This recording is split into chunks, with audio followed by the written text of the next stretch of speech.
So you see, I was just showing you tension, torsion, compression, bending and other loads, and reminding you that you should know that these are simple cases.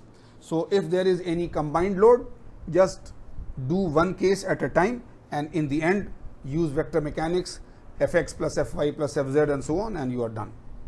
So we have finished the basics of stress and strain, because these basics form the background for material or mechanical properties.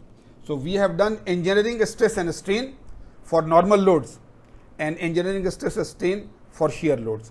So normal stress, normal strain, Poisson's ratio, shear stress, shear strain, and right, material properties called elastic modulus, shear modulus and Poisson's ratio.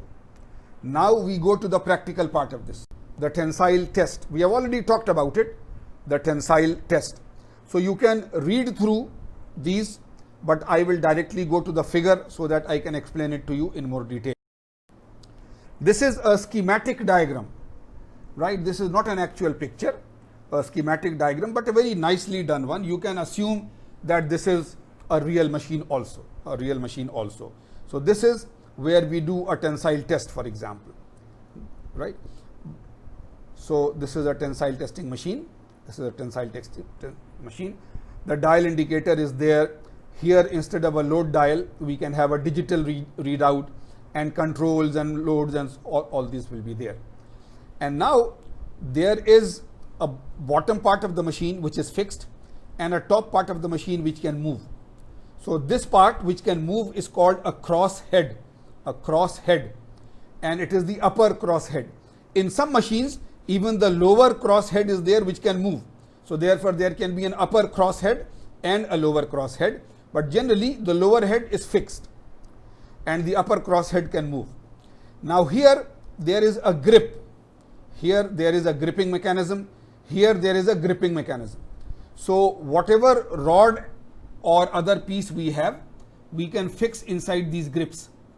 So if there is a tension specimen, this tension specimen can be round or can be flat. So if it is round, the grips will be different. If it is flat, the grips will be different. Okay, so this is it. Once we put it there, the standard sample, and tighten it and so on, then we can set the machine to the loading mode, and then we can apply load. This type of a machine, if it is used only for tensile testing, then it is a tensile testing machine. But generally it is called a UTM, universal testing machine. Why? Because you can set from here, the control panel, you can set the machine to apply tensile load, or to apply compressive load, or to apply torsional load, rotate it, twist it. So you can do test under tensile load, you can do test under compressive load and test under torsional load on the same machine.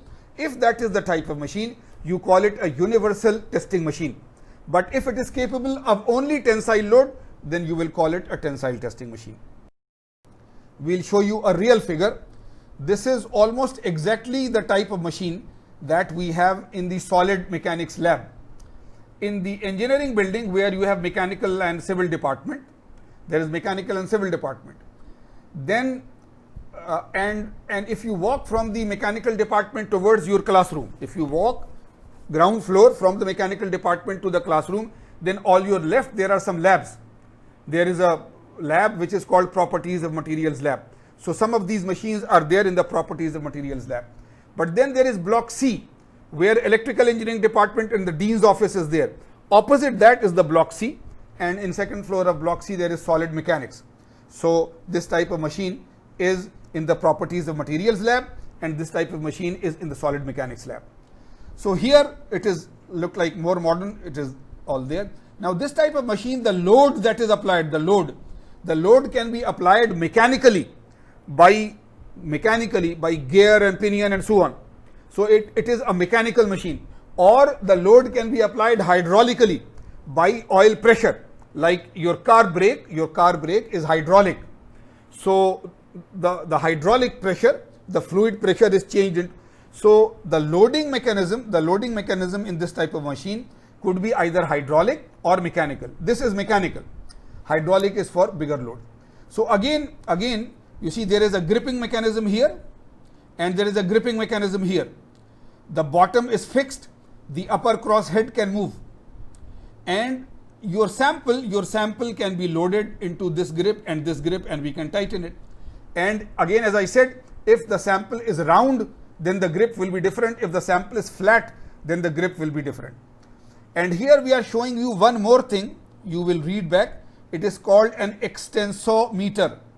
Extension means change in length, increase in length, extension. So this can directly measure the change in length, extensometer. So we can put the extensometer on the piece, and it is all controlled very computer wise, and here you have the computer output, so you can record the complete set of data and take it on your flash disk and so on, right? So you have the upper cross head, you have the body, you have the grips, you have the sample, you have the extensometer, and here you have the control mechanism and the computer and so on. Okay. Here I am just showing you a schematic, not real picture, a schematic. There is something called a load cell. This is the place from where we apply the load, that the load is a tensile load or a compressive load or a right. And the moving cross head here we are showing below, but generally it is above, and the specimen is there and the extensometer is there. And we are showing you the lead screw, because once the machine has started working, then the cross head will move. So it will move on lead screws. So it can apply tensile load and compressive load and so on. Okay. And here I am showing you a close-up that this is the upper grip, this is the lower grip, the piece is held inside, and this is the extensometer. Now, why do we use the extensometer?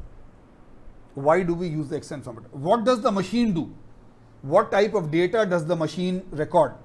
You see, when we apply the load, right, if this is fixed and this is moving, then the machine is measuring. There is a dynamometer or a load cell or things inside where it is measuring the load in kilonewtons, 1 kilonewton, 2, 3, 4, 5, 6. As the load is increasing, the machine is keeping a record.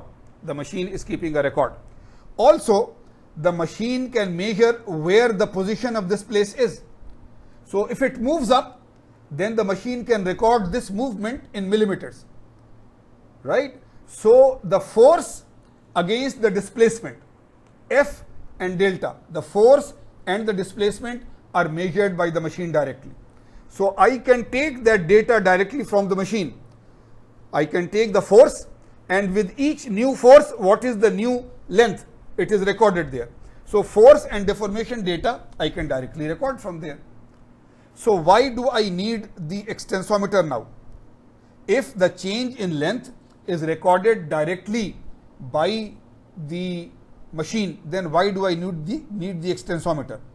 Do you remember that example where we gave you that the total length is 8 inch of the sample, but there are two marks called gauge marks in the middle of the piece, which is 2 inches apart only, and then we recorded the change in length from the 2 inches to 2.5 or something, and right? Do you remember?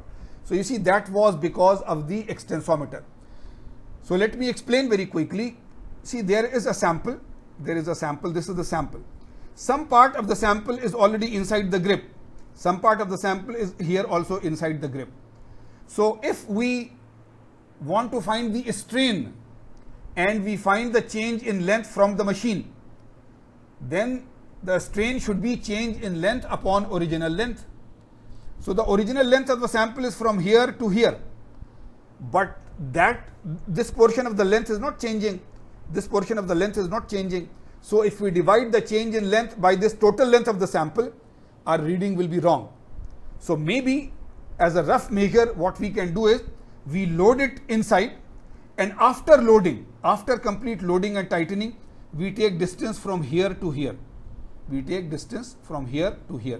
Then if we divide the change in length from the machine by this length, it is a better value of strain. It is a better value of a strain. But again, what happens is that you see, because of these grips, there is a very large load which is applied on these grips.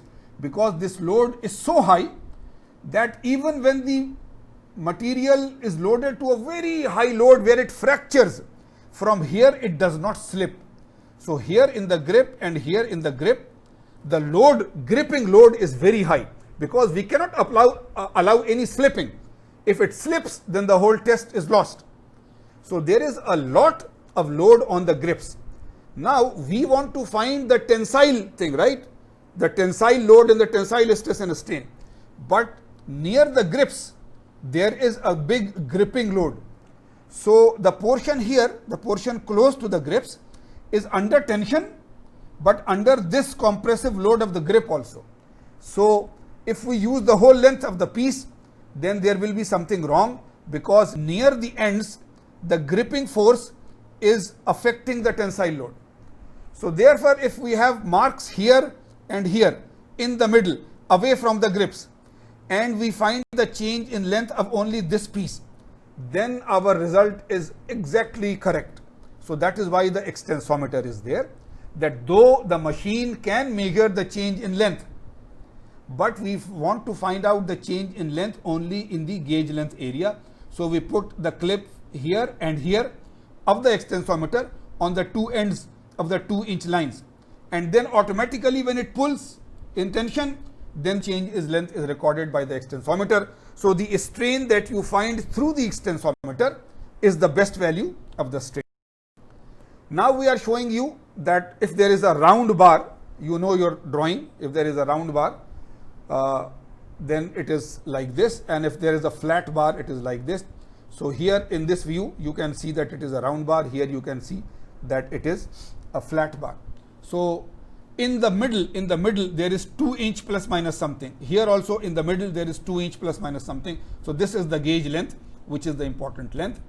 And the diameter here in the central region is 1/2 inch. The diameter is 1/2 inch. Here also, this width in the central region is 1/2 inch. The width here is approximately 3/4, but it can be different. It does not matter, right? And then there is a radius, so that there is no sharp. If there is a sharp, because this has to be bigger, because this has to go into the grips. This has to go into the grips. So this is bigger size, this is a bigger dia. But then the change from this size to this size, they make a fillet radius, fillet, right? Fillet, not sudden 90-degree change, otherwise it will break there. So this is it, right? This is it. The radius at the curvature is given and so on. But basically, the most important thing is that the gauge length is roughly 2 inch and the diameter in the gauge area is 1/2 inch. Similarly, the gauge length is 2 inch and the thickness or width in the middle area is 5 inch. So here, when you want to find the stress, right, it is this diameter or radius, pi by 4 d square or pi r square, right?